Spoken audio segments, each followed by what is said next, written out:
There's something to be said about reading a middle grade book as an older person. That's weird.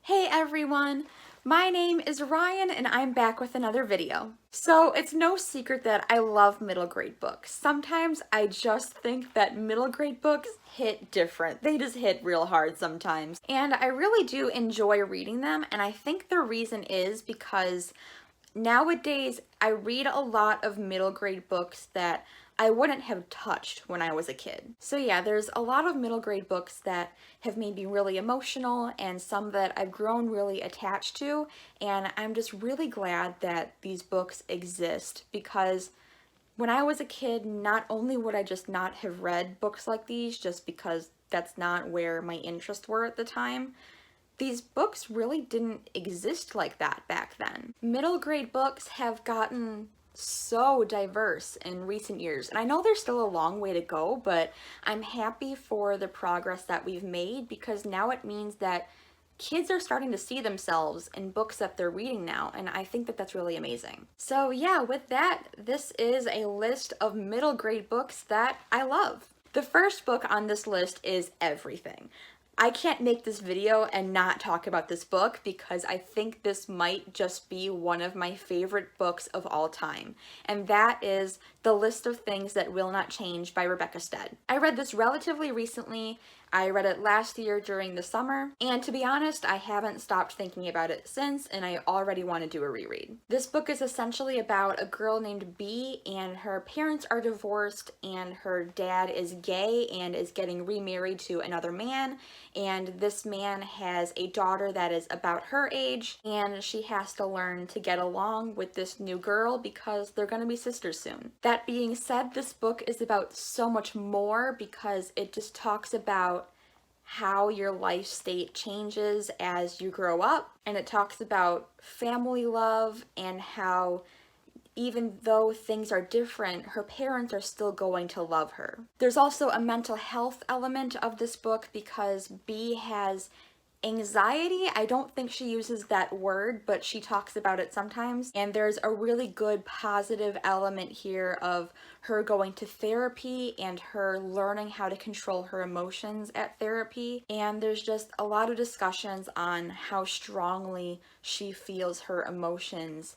and how her emotions sometimes cause her to do things that she doesn't understand why she does them. And overall, it's just a really beautiful story, and it really struck a chord with me. I loved the emotional aspects. I loved the family element and that she had a supportive family from both sides of her family, even though there's a different element to it now. And overall, I just think that a book like this is just so, so important. Next up, I have King and the Dragonflies by Casey Callender. This is a story about a boy named King, and his brother has recently died, and it's about his family as they are adjusting to that loss. There's also a fabulism element here because King also believes that his brother has turned into a dragonfly, and so he talks to the dragonflies in this book. Additionally, King is also struggling with his sexuality because he thinks that he might be gay. This is another really hard-hitting story about just this young boy going through this really difficult time in his life as he's discovering what it means to be gay and what it means to be black and what it means for those two things to intersect. And even the writing in here is just so beautiful. Like, there were certain lines where I was just so taken away by how beautiful the writing was, and it just really hit something in me. This book is just emotional and powerful and impactful, and I think that it would mean a lot to a lot of people, for both young people who are the age that this is directed at, and also an older audience as well. I think that there's a lot to gain from this, and I just think that this book would be very important to a lot of people. There is so much heart in this book, and you can tell that the author is writing with such care on all of these topics, and I'm just so glad that a book like this exists. The other thing with this book is that there's something to be said about reading a middle grade book like this as someone who's older, because I really found myself feeling the pain that King was going through and just feeling such sympathy because he's going through this at such a young age, and just that experience made this a very powerful read that really resonated with me. And I just wanted to give King a big hug through the whole thing, and I just wanted to tell him that it's gonna be all right. And the next book on this list is George by Alex Gino. This book is about a young trans girl, and at her school they are going to do a play for Charlotte's Web, and she wants to go out and try out for the role of Charlotte, but the school does not let her do this because they still see her as a boy. I think one of the reasons why I love this book is just because it covers really important things, but it's not heavy. You know, George has a really positive family surrounding her that loves her. And there's also a really positive friendship element in here as well. Honestly, I think the friendship element in here was probably one of my favorite parts of the whole book, just because they do have their spats, but they're there for each other in the end, and they learn lessons. The other thing that I love is just the way that this book was written. The entire time, even though George doesn't really know how she wants to dress or how she wants to present herself or what name she wants to choose yet, as she's trying to figure out these things, the narrative in the book still refers to her with she, her pronouns. And I think that is so important for kids to see because it helps reiterate the fact that trans girls are girls and they're not just boys pretending to be women, and that they're not trapped in the wrong body. You know, they know who they are.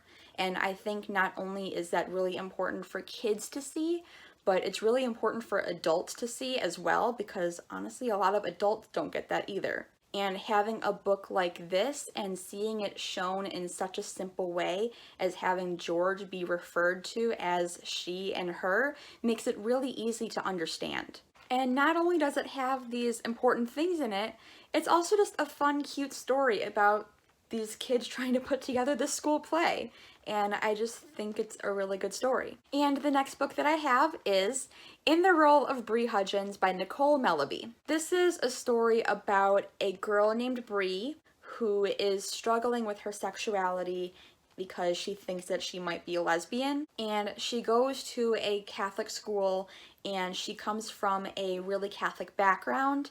And one day, her mother catches her looking at pictures of this actress that she really likes, and in order to cover up the fact that she was looking at these pictures of this actress, she lies to her mom and says that she was looking at these pictures for inspiration because she says that she is going to audition to essentially be the lead role in the Crown Mary ceremony at her school. This book is interesting because this definitely wasn't a 5-star read for me, but it still struck such a chord with me, and I think it's because I resonated so hard with this. Not to get into it, but I came from a really similar background as this character, and I got a lot of her Catholic school references and the Crown Mary ceremony and just how the environment at a Catholic school is. So just seeing that on page and going through that again now that I'm older just really hit me. The other thing I love about this book is that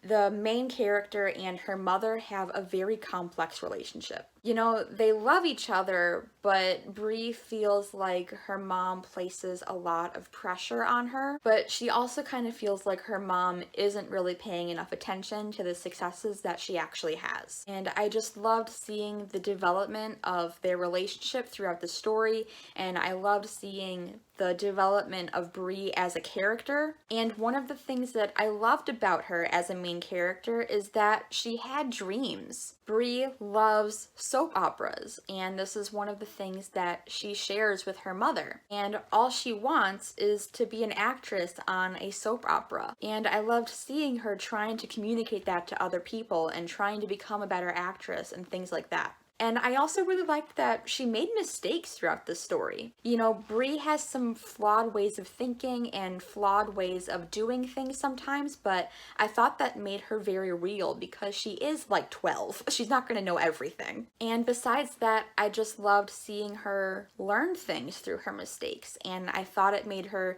very grounded and very real, and I love that in a main character. So yeah, in the role of Brie Hudgens, not a 5-star, but it still sticks with me.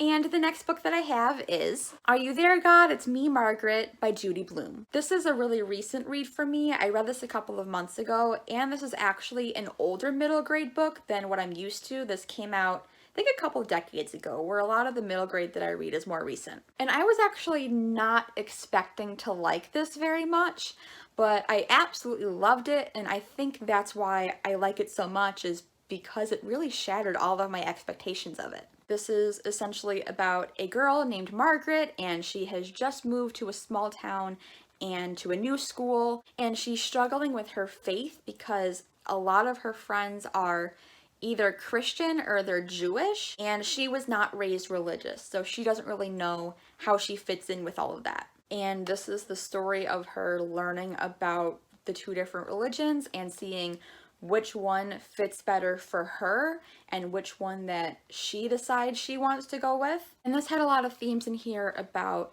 kids being autonomous and being able to make their own decisions regarding what they want their spirituality to be and sort of learning what's best for themselves. I loved watching Margaret's journey as she's learning what she wants to learn about religion and seeing how it applies to her own life. In addition to that, there was actually a lot of nostalgia here because this book takes place, I think, in like 5th or 6th grade, and it's the age where all the kids are sort of learning about like growing up and puberty and like bras and that kind of stuff, and she makes friends with this group of girls where, you know, they want to talk about all that stuff together and about puberty and periods and boys and that type of thing, and it really took me back to when I was that age. And because of that, even though there are some serious discussions in here, it's offset by a lot of just really goofy scenes about kids being kids and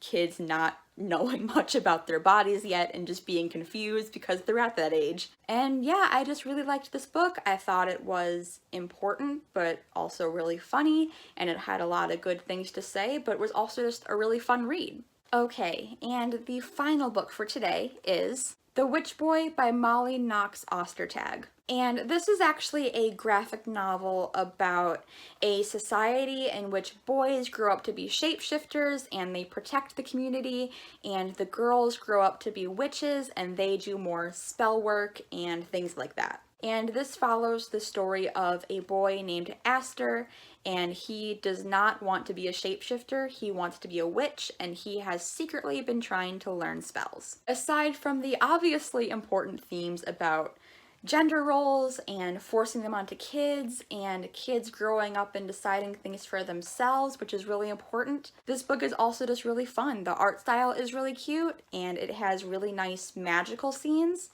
And there's also a really strong family element in here because the witch community is just one big tight-knit family. There's also a really positive and uplifting friendship in here, and also just cool magic that I like learning about, and I think this is a lot of fun. Alright, and that is it for all the middle grade books that I love. If you've read any of these, let me know what you think down in the comments. And if you have any middle grade recs, leave those down below as well. But that is all I have for you today. Don't forget to like, comment, and subscribe, and don't forget to be kind. Bye!